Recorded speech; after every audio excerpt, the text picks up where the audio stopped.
How's it going? What's going on, Dan? I mean, you go from zombie to Emmett to the undefeated guy. I mean, do you ever go like, hey, can we slide back a little bit? What are we doing here? Nah, man. I was just talking to Gavin about that, and I've been really thinking about it, and that's what my legacy is going to be at the end of the day. The guy who's fought anyone and everyone.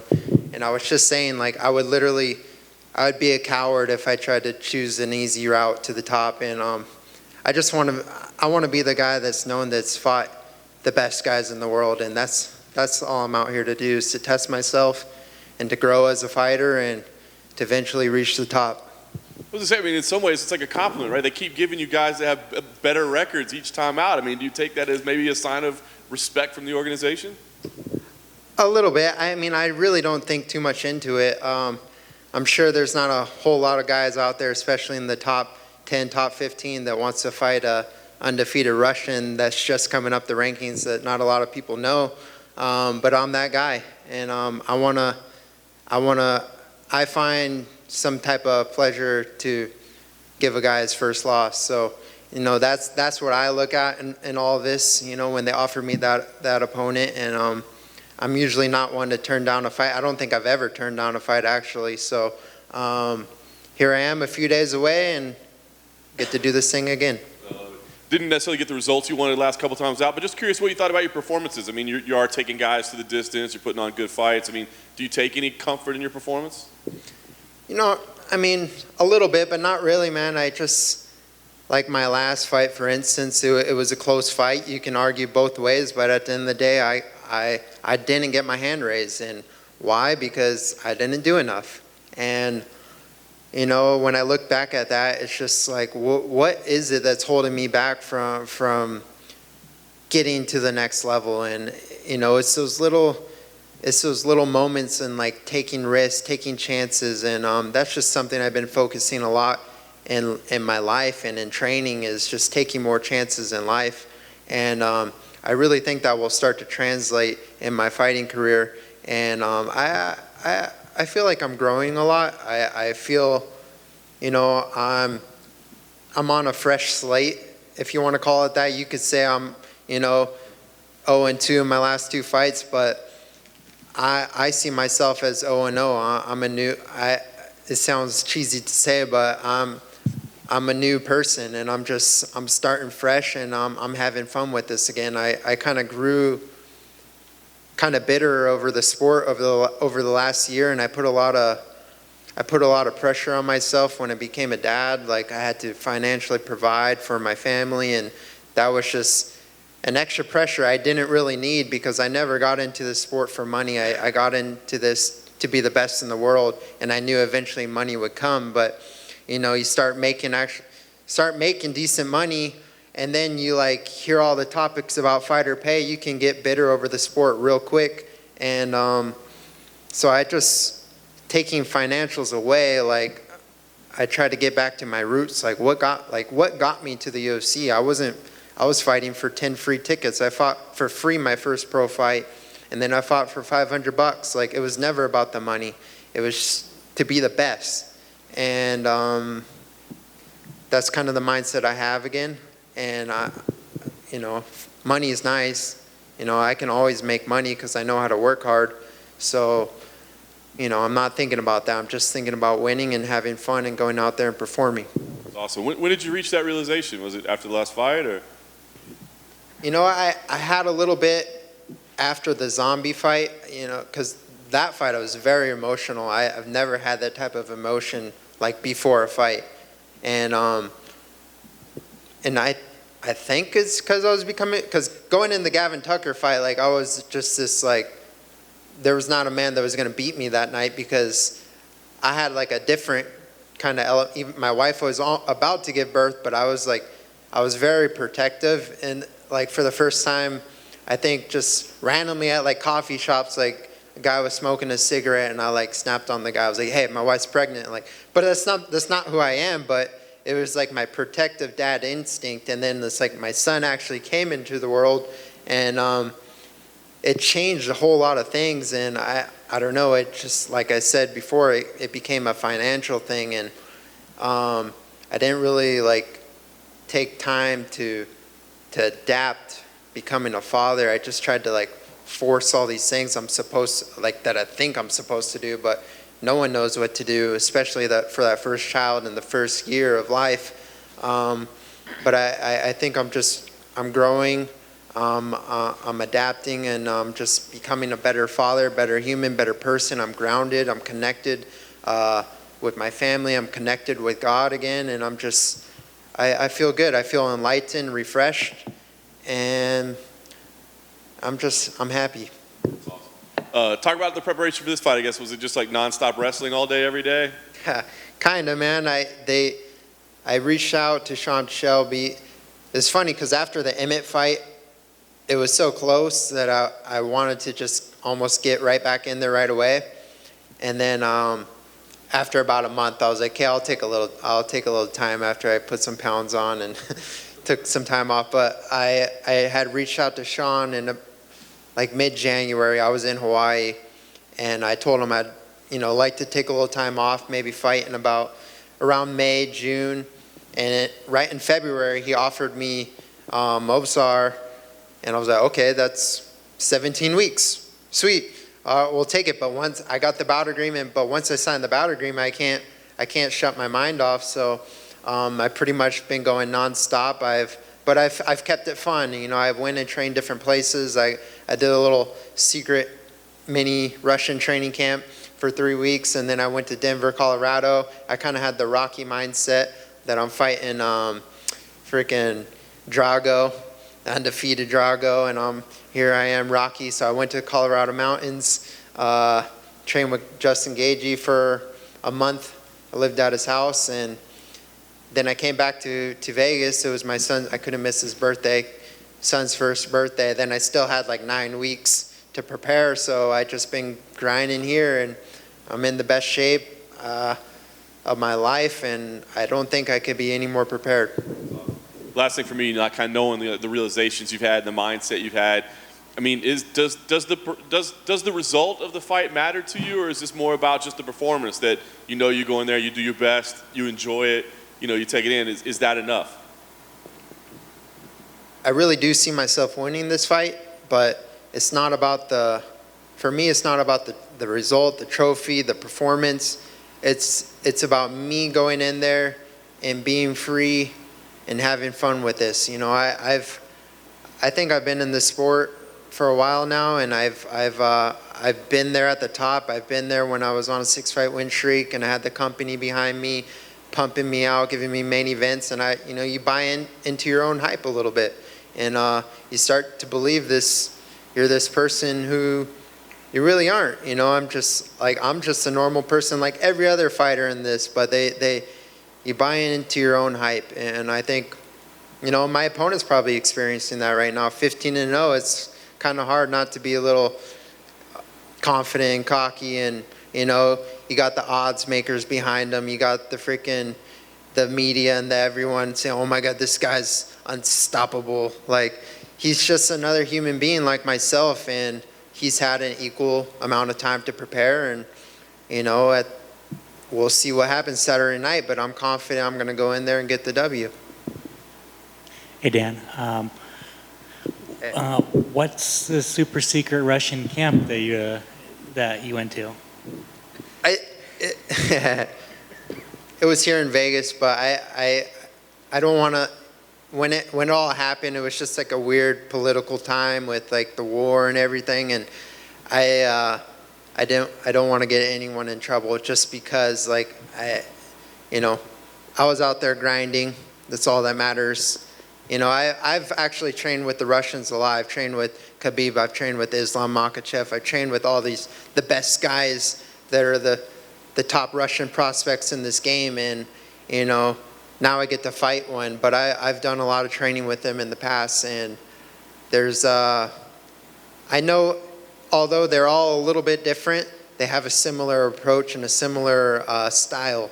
So I'm used to the style, and I've gotten hundreds of rounds, literally hundreds of rounds with these guys where I was sparring 3 times a week, and that's something I never do, but I followed the Russian training program where I'm sparring 3 times a week and grappling every single day. and I can't count how many rounds that I've gotten with him. So yeah, that's all. That all adds up, and here I am. You say that you wrestled with Khabib and Islam and all of the killers over in Extreme Couture. On tape, what do you think of Movsar's wrestling? I think his wrestling is really good. I mean, overall, as an MMA fighter, he's really good. He's able to put everything together really well.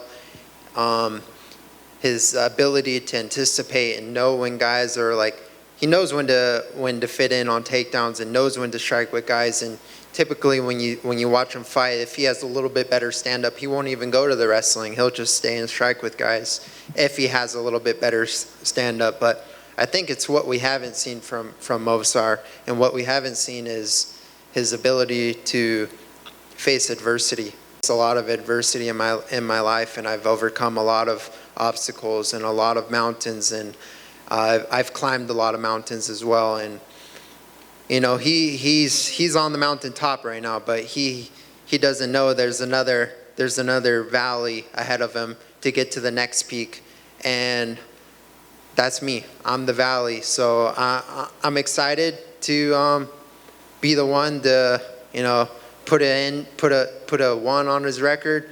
But, you know, at the end of the day, you know, he's a great fighter. He's a great test, and I'm just excited. Did you also go out to Arizona? I did. Yeah. I thanks for reminding me. Yeah, I went and trained with Cejudo for. I went for 5 days. I went out, trained with him, and then I went to the fights to support Justin.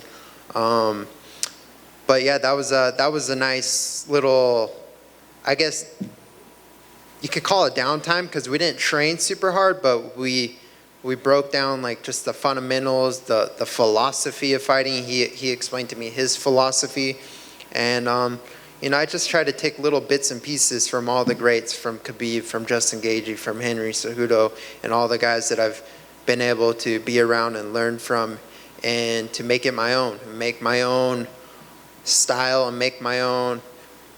I don't even know. I feel like I've really grown a lot, but I've taken that time. Say if I got this fight on like a 8-week notice, I wouldn't have the courage to go out and like get out of my comfort zone and go to Colorado and do things out of my typical normal routine. But because I had 17 weeks to prepare, I got to like actually make it fun and do different things and get out of my comfort zone, because I knew I had so much time to like. It's always I guess the anxiety you get is more so about like being in shape and making weight within 8 weeks, but having 17 weeks, there's no excuse for me to not be in shape. And so it's given me that freedom, and having that freedom has also kind of just enhanced my mind and my spirit to go out there and have fun and take risk, and yeah. Awesome. And finally for me, win Rocky win, what'd you go with the t-shirt choice? I don't know. It's just like a little symbolism, like I stated earlier. I'm fighting Drago, man. I'm fighting Khabib, and I'm Rocky. I'm the guy they count out. You know, I'm not supposed to win this fight. That's what the odds say. I'm not supposed to win, but don't believe in that shit. Awesome. Thank you. Dan, thanks for taking the time. Heading into the fight, you know, co-main, you've been here, main, all that. How great has the experience been to be able to get the father, Dan Ige, the hype Dan Ige? Like, what have you taken little by little to put together the best version of yourself? You know, it's literally just time, because you can't learn something right away. Everything takes time, and that's how you build perseverance, is going through, you know, daily struggles, learning new things. Becoming a father was very hard. I'm super blessed and fortunate to have a great wife who, you know, does a majority of the parenting, so I can go out there and, you know, work hard. She helps me help her at the end of the day, or yeah, vice versa. So we definitely help each other. We have a good team.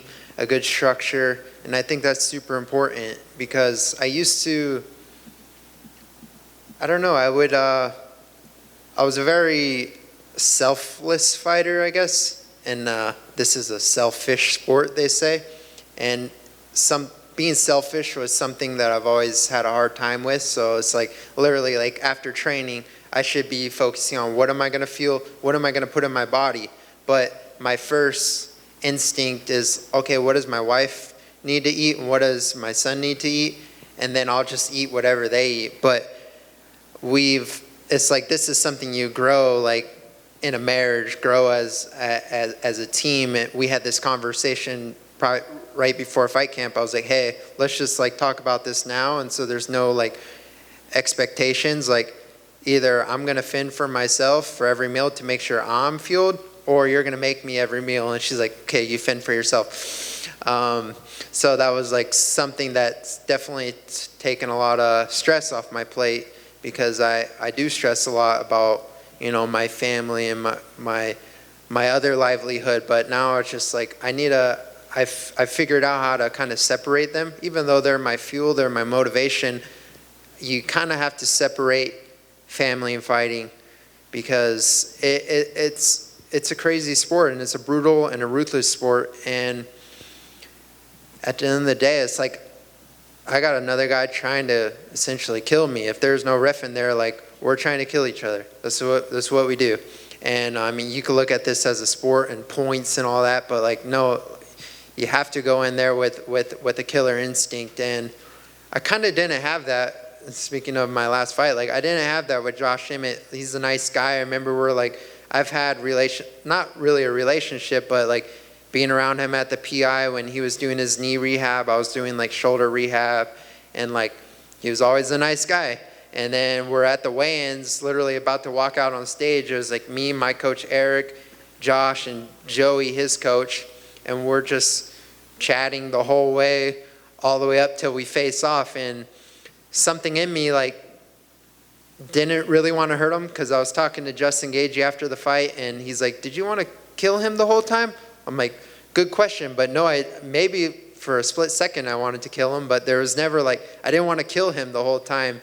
So you have to take away that like personal relationship. So I'm sure Mobstar is a nice guy, but I see him as a little evil bastard trying to take away from my family. So I'm going to go out there and, treat him that way.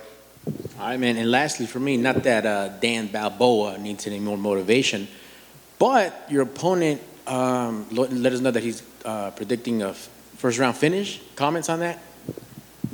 He could predict whatever he wants. I've never been finished in my career. I've fought the absolute killers of killers in this division, and if he's any different, he hasn't finished anyone in his career. He finished some guys in the regional promotions, but never in the UFC, and he hasn't fought the high-level guys that I've faced and I've finished. So, yeah, I mean, hopefully he can back up his talk, but at the end of the day, we're going to fight, and, you know, good luck to him. Man, thank you, and good luck on Saturday. Thank you. Is that the most Justin Gaethje question ever? Like, yeah, well, no, I don't know, dude. Yeah. No, for real, dude. Talk about like learning how to take risks. Just go surround yourself, like go live with Justin Gaethje for a month, and it's a crazy mother effer. This is a slightly off-topic question. I have no idea if you'll care about this. Did you care that Johnny Depp just beat Amber Heard in court and got $15 million off her?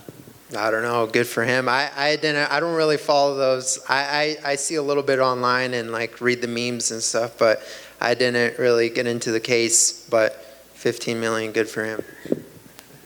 I've got another one for you. Have you ever in an argument pooped in your bed? Never. Neither has my wife, so. Thank you for clearing that up. Sure thing. Sweet. Okay, thank you. See you guys. I'm a man.